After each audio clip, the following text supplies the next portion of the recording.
Hello नमस्कार, मी मीनल स्वागत करते आजच्या एका नवीन व्हिडिओमध्ये। तर खूप दिवसापासून व्हिडिओ येत नव्हती, तर त्याचं रिझन असं आहे की मी मम्मीकडे गेली होती आणि मला बरं सुद्धा वाटत नाही आहे। माझा पूर्ण घसा पूर्ण बसलेला आहे आणि डोळ्याला सुद्धा इन्फेक्शन झालेलं होतं। तर किरपुळी जशी म्हणतात ना, तर किरपुळीसारखंच डोळा सुजलेला होता। तर सर्दीनेच माझ्या डोळ्यामधनं खूप पाणी सुद्धा येत होतं, त्यामुळे मग किरपुळी झाली डोळ्याला। त्यामुळे मग अजूनच इन्फेक्शन झालं आणि 5 दिवस मग व्हिडिओ काही पोस्ट करता आली नाही। तर आज मी फायनली काल रात्री मी घरी आले आणि आज सकाळी मी तुमच्यासोबत माझं मॉर्निंग रूटीन शेअर करणार आहे। तर सकाळची जी काही माझी कामं असतात रोजची तीच तुमच्यासोबत शेअर करणार आहे। तर रात्री मी आले आणि सगळं तसंच पडलेलं होतं घरामध्ये। तर 5 दिवसापासून घरामध्ये पूर्ण धूळ झालेली होती, सगळीकडे घरामध्ये कचरा, पायाला खूप चिकट वाटायला लागलं होतं। तर म्हटलं आज पूर्ण सकाळी 8 ते 12 पर्यंतचं माझं हे रूटीन मी तुमच्यासोबत शेअर करणार आहे। मोटिवेशनल व्हिडिओ आहे, तर शेवटपर्यंत नक्की कंटिन्यू करा आणि आवडला तर चॅनलला सबस्क्राईब आणि एक लाईक करायला विसरू नका। तर काय झालं ना, सकाळी उठले, आंघोळ वगैरे केले, केस तर ओलेच होते, केस खूप कर्ली आहेत, त्यामुळे मग असे खूप गोल होऊन जातात। त्यामुळे कर्ली केसांचा हाच प्रॉब्लेम आहे, व्यवस्थित दिसत नाही। आणि सगळं मला घर आवरूनच मग माझ्या मेकअप वगैरे म्हणा किंवा केसांचं सगळं विंचरून घेणार होते। त्याआधी म्हटलं सगळं घर आवरून घेऊया। सकाळी कसं आहे ना, घरातली कामं जोपर्यंत होत नाही ना तोपर्यंत मग मला आहे ना एकदम घरामध्ये ना विचलित होत असतं, एकदम काही सुचतच नाही, खूप चिडचिड व्हायला लागते। त्यामुळे मग सकाळी सगळ्यात आधी हे कामं करायला घेते। तर शिवांशी माझी इथे आंघोळ करून झालेली होती आणि कपडे वगैरे सगळे धुवून झाले। तर बाल्कनीमध्ये तुम्ही बघू शकता तितकी सगळी कपडे ठेवलेली, म्हणजे मिस्टरांचे 2-3 जोड होते ते सगळे धुवून काढले। तर मी काही रोजच्या रोज असं एक जोड धुवत नाही, जितके जमा झाले तर लगेचच धुवून टाकते। भलेही जर थोडासा वेळ लागला तरी चालेल, पण लगेचच क्लीन करते, कारण मग कसं आहे ना, दरवाजाच्या पाठीमागे मला कपडे साचून ठेवायला आवडत नाही। तर कपडे वगैरे सगळे धुवून घेतले, बाथरूम टॉयलेट सगळं क्लीन केलं। रोजच्या रोज मला टॉयलेट बाथरूमसुद्धा घासायचा असतो, त्यामुळे तर टॉयलेट बाथरूमसुद्धा इतका काही खराब नव्हता, तरीसुद्धा स्वच्छ करून घेतला। त्यानंतर बाथरूममध्ये पूर्ण चिकट झालेलं होतं बाथरूम आणि क्षारचं पाणी असल्यामुळे बाथरूममध्ये आंघोळ वगैरे केली की सगळं फेसाचं तसंच राहतं आणि त्या फेसामुळे ना व्हाईट बाथरूममध्ये सगळे डाग दिसायला लागतात। त्यानंतर बघा जी बेडशीट आहे, बेडशीटसुद्धा खूप इकडे तिकडे विस्कटलेली होती। रोजच्या रोज दिवसातून 2दा मला बेडशीट आवरावीच लागते, कारण लहान मुलं असले की इकडे तिकडे बेडशीट करतातच। तसं दिवसभर आम्ही हॉलमध्येच असतो, पण शिवांश कसं आहे मधून अधून त्याला इकडे तिकडे खेळायचं असतं, त्यामुळे मग खराब होते। तर बेडशीटवरची चादर नीट केली। त्यानंतर रुमाला वगैरे इकडे तिकडे टॉवेल सगळे आंघोळीचे पडलेले होते, सगळे जे काही ओले होते ते सुकट टाकले आणि बाकीचे घड्या घालून ठेवून दिले।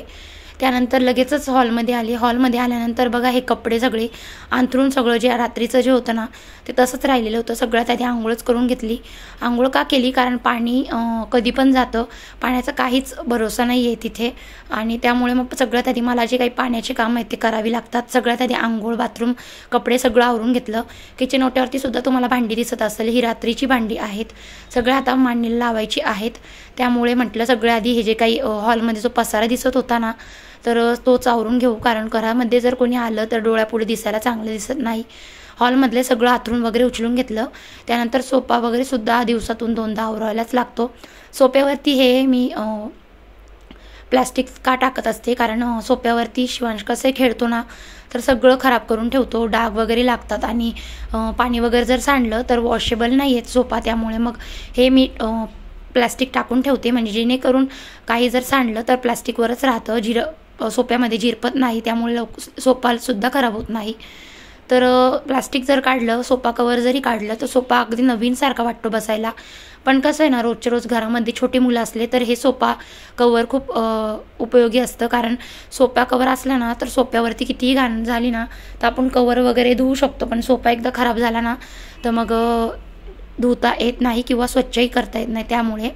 त्यामुळे सोफा कवर मी नक्कीच घेतलेला आहे। जसा सोफा घेतला ना तेव्हाच मी कवरसुद्धा घेतलं होतं।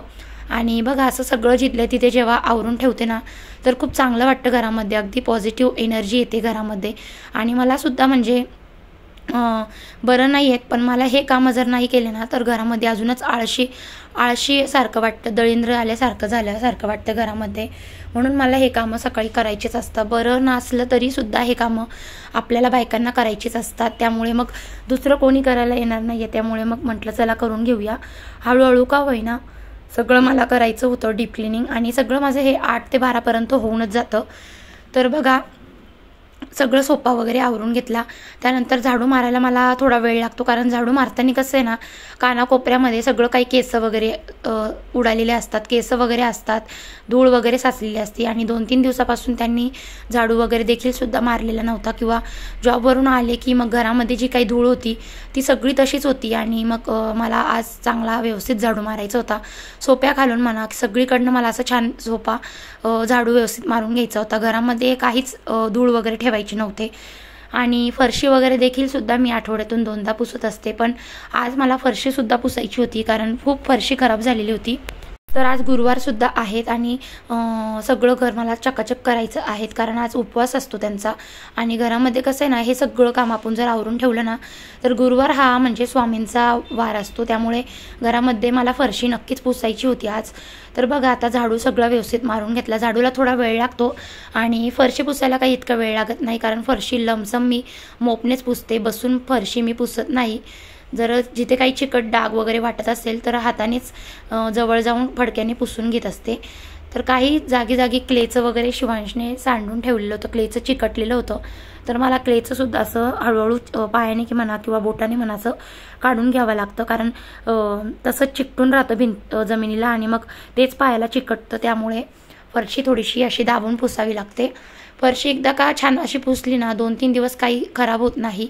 हिडकी वगैरे असली की धूळ वगैरे थोडीफार येते, तर त्यामुळे तर छान आता फरशी पुसून घेते. फरशी पुसताना कसं आहे ना, हॉल, बेडरूम आणि किचन या 3च खोली आहेत इथे तरी, तर त्यामुळे लवकर होते फरशी पुसून. आणि कसं लहान मुलगा आहेत आणि शिवांश कसं आहे तेवढ्यापुरतं घाण करतो, त्याला जर सांगितलं तर तो घाण करत नाही. त्यामुळे मग फरशी लवकर खराबसुद्धा होत नाही. तर छान आता फरशी सगळी पुसून घेतली, कानाकोपरा छान पुसून घेतला. त्यानंतर बघा टीव्ही युनिट पुसायला घेतला. टीव्ही युनिट तर नाही, टीव्ही पुसायला घेतला. टीव्हीवरती अगदी इतकी धूळ बसलेली होती, सगळी खिडकी समोरच असल्यामुळे सगळी धूळ घरामध्ये येते आणि टीव्हीवर सगळे बारीक चिकटकण चिकटलेले असतात आणि दिसायला चांगलं दिसत नाही. अगदी चिकटले की टीव्ही अगदी म्हणजे ना पुसलं तरी सुद्धा जात नाही. त्यामुळे रोजच्या रोज असा एक हात मारून घेते आणि हे माझं डेली रुटीनमध्ये फिक्स आहेत. काही वेळेस मी तुम्हाला दाखवते, काही वेळेस स्किप करते कारण हे डेली रुटीन असतं त्यामुळे. तर बघा आता छान टीव्ही पुसून घेतला. स्पीकरसुद्धा छान पुसून घेते रोजच्या रोज. रिमोट वगैरे म्हणा सगळं मला रोजच्या रोज असा टेबल पुसायचा असतो. धूळ वगैरे पूर्ण झालेली असली तर रोजच्या रोज आपण हे जेव्हा पुसतो ना तर घर अगदी चकचक दिसायला लागतं. आणि बघा पुढचं असं, जेव्हा आपण हे वॉश बेसिंग जे आहेत माझं बाहेर आहेत, त्यामुळे आरसा म्हणा किंवा काही तिथला एरिया म्हणा पूर्ण क्लीन करायलाच लागतो रोजच्या रोज, कारण दिवसभर डोळ्यापुढे दिसतो तो एरिया. त्यामुळे रोजच्या रोज असं पुसून घेते. आरसासुद्धा ओल्या कपड्याने पुसून घेते, म्हणजे लगेचच चिकट डाग निघून जातात. त्यानंतर बघा बेसिंगसुद्धा छान असं घासून घेते. रोजच्या रोज बेसिंग एकदा घासून घेतलं ना तर कधीच पिवळं होत नाही किंवा वाईट चिकट डागसुद्धा लागत नाही. तर बघा आता छान असे बेसिंगसुद्धा स्वच्छ करून घेतलं. हँडवॉश घ्यायचं थोडासा आणि असं छान बेसिंग जेव्हा घसून घेतो ना, काही डाग असू द्या सगळं निघून जातं. जर जास्तच खराब असलं तर घसणीने घसून घेते. तर बघा साईडचं जे काउंटर आहेत कडप्पा आहेत ना, तो कडप्पासुद्धा असं छान ओल्या कपड्याने पुसून घेते, म्हणजे काही सांडलेलं किंवा काही जे पाण्याचे वगैरे डाग असतील ना सगळे निघून जातात.